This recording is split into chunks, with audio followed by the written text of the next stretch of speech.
अब इसी के साथ साथ जो क्लाइमेट चेंज के हवाले से या ब्रीथ पाकिस्तान के हवाले से चंद सवाल शरीर रहमान साहब आपके सामने रखूँगा। आपके इल्म में है कि इस वक्त पाकिस्तान को जो माहौलियाती तब्दीलियाँ हैं, जो एयर पोल्यूशन है, उस हवाले से कई चैलेंजेस दरपेश हैं।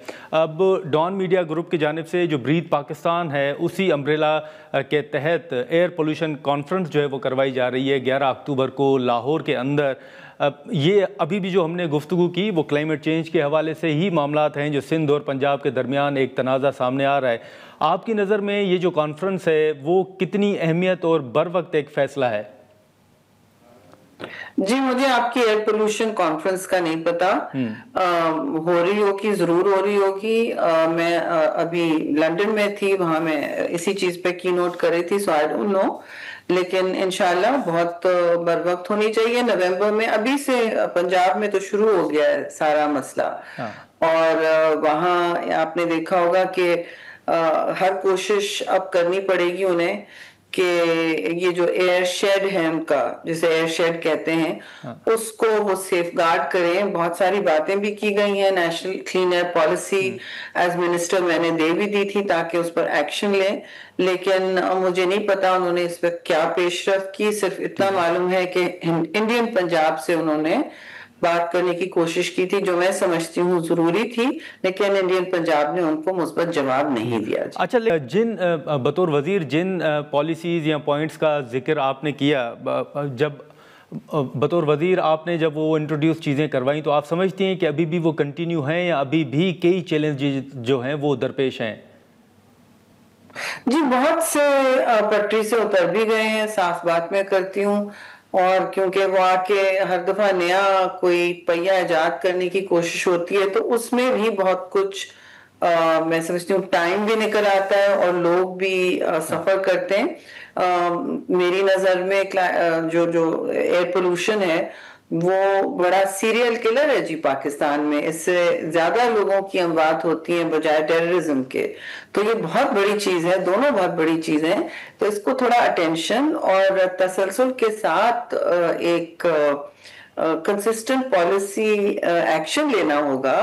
आपको हर जगह अपनी गाड़ियों का फ्यूल मिक्स का फिटनेस, गाड़ियों की फिटनेस जो करती हैं, फिर अपने ब्रिक किल्स अभी भी नजर आ रहे हैं जो काली स्मोक निकाल रहे हैं, उसकी टेक्नोलॉजी ये सब देंगी। घर में वुड स्टोव्स होते हैं, आपका फ्यूल मिक्स होता है, छोटी और बड़े एक्शन सब का एक कैस्केड होता है। फिर जाहिर है क्रॉप बर्निंग की बात होती है जो फार्मर्स करते हैं, भाई आप उनको वर्कशॉप में बुलाएंगे, आप उनको कोई मुतबादिल तरीका बुलाएंगे जो हैं, तो वो फिर पेशरफ करेंगे। वो फार्मर तो अपना सस्ता पुराना ट्राइड एंड टेस्टेड मेथड रखेगा, वो करते जाएंगे जो उनको मतलब एक सदी से उनको आदत है करने की। आपने उनको आदत छुड़वाने के लिए बहुत मेहनत से और तसलसल से सिखाना होगा कि इसके मुतबादिल तरीकेकार क्या है। वो मेरी नजर में अभी नहीं हुआ है। आप सिर्फ उनको कह के कि आपने नहीं करना है तो आपने नहीं, आप इधर आग बंद करेंगे, वो दूसरी जगह आपको मोटरवे पे नजर आएगा जलता हुआ, ठीक है ना। तो सीजन में ये जब शुरू हो जाता है तो फिर इसकी जो आगे है, इसका जो सल्फर कंटेंट और पर्टिकुलेट मैटर उसे कहते हैं, उसको कम करना फिर आलूदगी को इतनी हद तक ले जाता है कि फिर वो कम नहीं हो पाती। और आप देखते हैं कि लाहौर और दिल्ली जो हैं, दोनों मुल्क के दुनिया के सबसे ज्यादा पोल्यूटेड शहर होते हैं। तो ये एक अच्छी बात नहीं है। फिर मुल्तान तक भी आपने पिछले नवंबर देखा, दिसंबर देखा, हालात क्या थे।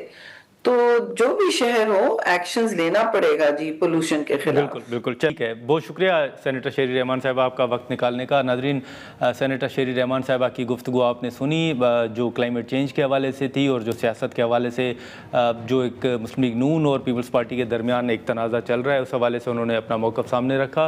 हम यहाँ पर एक मुख्तसर सा ब्रेक लेते हैं और ब्रेक के बाद जो कल PTI ने पीपल्स पार्टी को एक तजवीज़ दी है तहरीक अदम एतमाद लाने के हवाले से, उस पर अली ज़फ़र साहब के साथ गुफ्तगू करते हैं।